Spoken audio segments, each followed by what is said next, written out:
All right, collective, let's see. Is this true love or infatuation?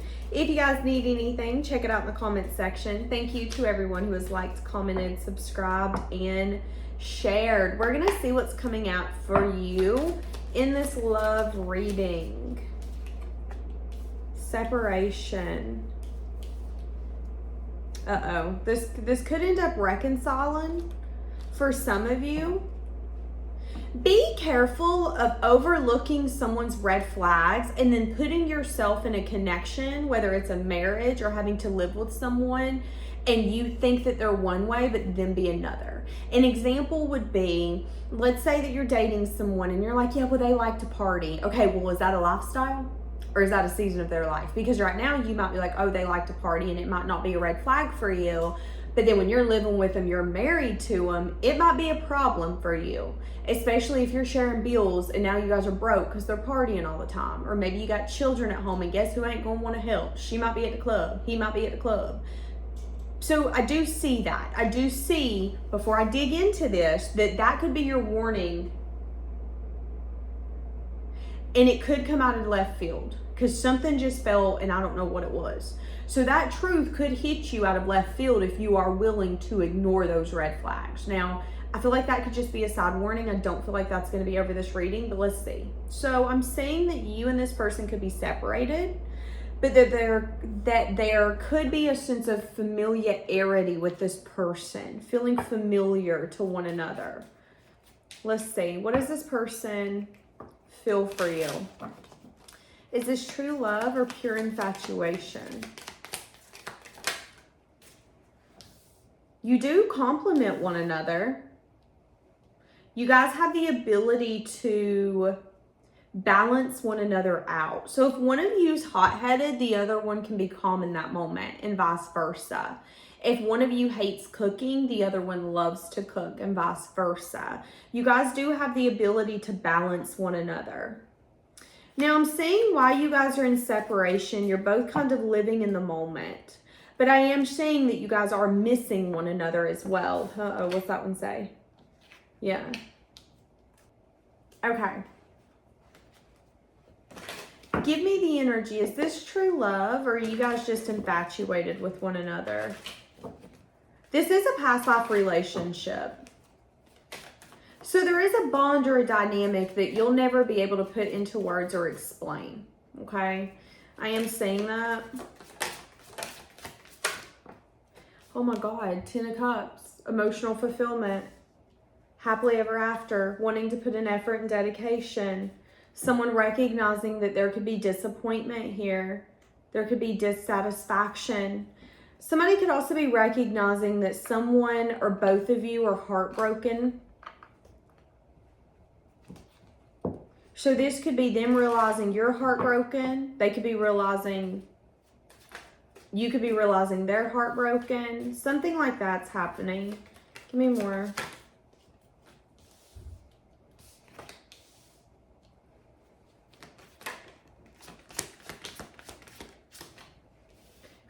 What this is telling me is that after you go through a season of disappointment, this is going to come back. That it's literally going to come back. But that you could have had to question what you wanted, what you believed to be true for you, what you valued. You could have also had to really think long and hard about a commitment and what does that look like for you? Does that include marriage? Does that not? Does that include sharing money? Does that not? Does that include having children? Does that not? Are you guys wanting to live across the country from one another? Or do you want to be an actual couple like what you see on TV and in movies? That's what I'm saying. So for a lot of you, this is a no contact where we're asking, what is this? Is this something worth holding on to, or is this just pure passion where it's like time to let it go, time to let it go? What I'm saying is that this person's thinking about you. They miss you.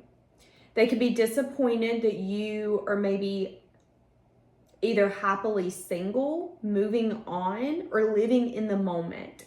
They perceive you as someone who's having fun. That's how they perceive you. It doesn't mean it's right, doesn't mean it's wrong. That's how they perceive you. But what they're saying is that after that season, someone's going to get the desire to make a final decision to come back around and try to start something new. After maybe sides of you guys are balanced or tempered. But there could be something here you're not seeing, and it might be that that's your wish fulfilled. A lot of you, what's happening here is you have started saying, okay, I want a dream come true. I want what I hope and what I wish for. But I also don't see how it's this person, Danielle. So please write it with pen and paper and give it to me, because I don't see how it's this person. And you don't see that. You don't see that something's going to come out of nowhere. Something that maybe you've manifested, you've wanted, you've yearned for, after you've possibly let it go. Yeah, the past is over. Just come out in the reverse. It isn't over. I'm saying, what is that movie? Is it The Notebook?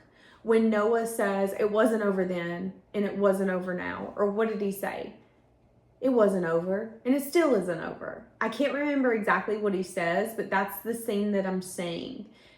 It wasn't over then. It ain't over now. It's never been over. It'll never be over. That's what I'm saying here. This was a moment of growth. This was a moment for you guys to purge some sense of sadness, disappointment, and heartbreak, for you both to move on and recognize that you would rather start over than clear this away.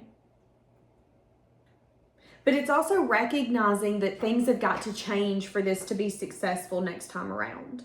It's like, okay, but we can't do the past over again.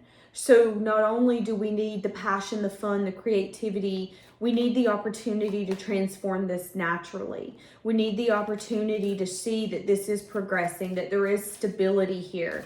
Even if that means me taking your sweatshirt home, you being able to drive my car, you being able to, I don't know, make it social media official. I don't know what makes you feel that something's stable, but put it in the comments. I'm saying that one of the things that you're not saying is that you could be protecting your security at all costs, and that you're going to have to surrender that or let it go if you want this to work out. Okay? I'm also saying that something could have happened to where you didn't feel enough, or where it made you feel that your dreams, your wants, your wishes were not obtainable. And there could be a part of you that needs to recognize that maybe you asked the wrong person or circumstances for it, or maybe it wasn't the right time. There's a difference between someone coming in every year and telling you what they're going to give you and them not give it to you. That's a breadcrumber. But if you know, okay, I want this, they want this, but obviously we can't make this work for a reason. Maybe we need to grow. Maybe we need to let go of each other and go see if we can live life without one another. And is it as bad as we think it is? Maybe we both need to grow on our own, so when we come back, we're able to merge in a way that we never have before. But maybe this relationship melted you, made you feel not enough, made you feel like what you wanted, you hoped, you wished for, no matter how much time, energy, effort you put into it, it was never obtainable. But that could have also pushed you into a moment where you feel that you need to protect your security at all costs, and that could even make you feel maybe inadequate or unable to be vulnerable. So if you once gave this person everything, time, emotion, affection, attention, and now you second guess that, maybe recognize that that is woundedness, and you could be trying to protect yourself, but you're also holding a pattern and not allowing yourself to release what you need to release. Because here's the thing, when they come back, it isn't an if, it's a when. If you can't let it go, you're going to take it into your relationship and it's going to fester into resentment. And you don't deserve resentment in a relationship, and neither do they. But if you are going to take what happened and act like, okay, well, I'm not enough, I'm a wounded person and I'll always be a wounded person. I'm a broken person and I'll always be a broken person. I have dreams, I have wishes, I have goals, but I'm always left out in the cold. I'm always defeated. I'm never the one that gets chosen. I'm never the, whatever that looks like for you. You're going to find that when this comes in, you might want to walk away from it simply because you're going to want to block your heart chakra from it, because it's like, but I need to protect myself.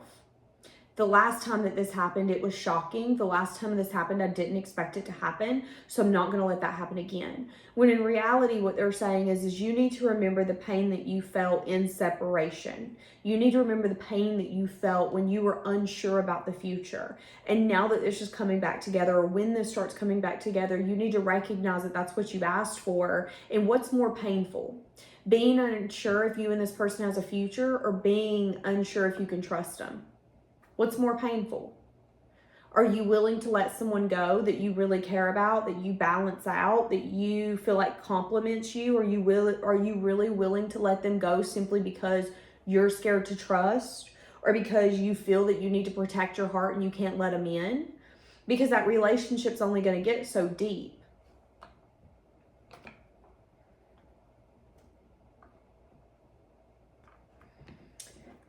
Okay. Let's get a little bit more. Yeah. New beginning. Scared of a new beginning. Scared of the truth. Scared of what the future could hold. It's like you're scared to fight for it, but you're scared to walk away. You're scared to give everything too. It's like you're just in analysis paralysis. I'd hate to stay and then be shown why I shouldn't have stayed, but I'd hate to have faith in something and it show me why I shouldn't have had faith. That's where you're at.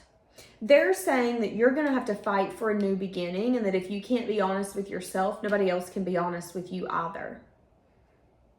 If you can't recognize that you have emotion that you need to purge for a balanced new beginning to be possible, that they can't really help you. You're going to have to surrender and recognize that there could be emotion you still have that you need to release. There could be sides of you that still act from a lot of emotion that need to be tempered. Maybe when you're mad, you don't know how to hide it. Maybe when you're annoyed, you don't know how to hide it.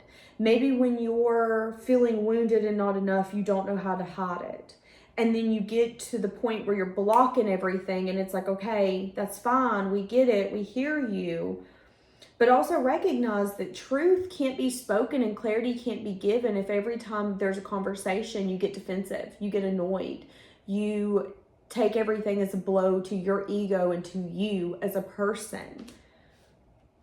And if this is a relationship that crumbled, again, maybe recognize that it's not ever really been over, but maybe, just maybe, when it comes to effort and dedication, you weren't able to see something then.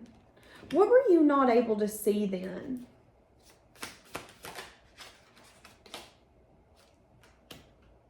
Is that this venture would be successful, but that you maybe needed to go through a season of focusing on yourself, spending time alone, replenishing your energy.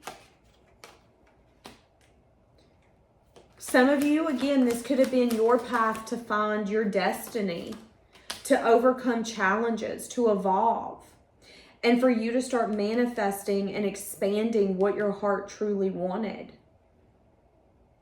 Not just bringing in opportunities, but accepting opportunities. So maybe that's the reason you didn't get it last time. And maybe that person was actually a little toxic, and they could still be watching you, still resisting a fresh start, but also still seeing a truth. So both of you are kind of the same, but different. You kind of handle things the same, but you also handle it different. Is this true love? I would say that this is a love like no other. That's what I would say. I'm not saying it's good. I'm not saying it's bad. I'm saying that this is a love like no other. And I'm saying that you need to recognize that if and when this person comes back, and if and when you and this person come back from separation and start going towards new beginnings, because there's 3 of them here. The only new beginning I don't have is the Ace of Cups. But I think it's because you're blocking your heart chakra. So emotionally, you're not going to be able to take it to the next level. You're not. Especially if you're not able to really match this person. When it comes to emotions, I feel that all of this is possible, but I also feel that there could be parts of you that are going to have to be overcome. Parts of you that have been left out in the cold, and you let that become a part of you. All of us have been rejected. All of us have been made to feel like we weren't good enough. You weren't handsome enough. You weren't pretty enough. You weren't skinny enough. You weren't chunky enough. You weren't successful enough. Oh, you got too many kids. Oh, you don't got any damn kids. That's when you're asking the wrong people. That's literally what it is. And if you allow every little thing that's bad that happens to you, every person who says, no, you're not enough for me, maybe recognize that they're allowed to say that. They're allowed to feel that, but that isn't a reflection of you. That isn't a reflection on whether or not you're good enough, whether or not you should be loved, whether or not you're pretty, you're handsome, you're awesome, you're successful. Everyone's definition of rich is different. I could sit here and tell you I'm rich. I mean rich in my heart. I'm able to work doing this, love it to death. I have animals that I love, a healthy child, a peaceful life. That to me is rich. But somebody else might say, you're not rich, you're broke. I'm rich, I've got millions. They might have that, but to me, they might not be rich because they don't have the emotional fulfillment that I have, or they might not have it. That's what I'm saying here. And I feel like you need to recognize that something's got to be let go of, okay? Something's got to be let go of. And it could be a perspective. It could be the inability to really open yourself up. To walk away. Leave someone or something behind. Surrender. Clear it out. Don't be scared of the future, but also don't be scared of the past. If the past comes back, you're allowed to slam it in their face. If the past comes back and it's the same as it always has, you're allowed to say, I don't want this. If the future is just like the past, you're allowed to say, no, you remind me of so-and-so and we're not doing this. And if it's not the past, you're allowed to go to someone new and forget that you even had a past. But for a lot of you, this is past. So, all right, I'm going to leave this here. Have a blessed day.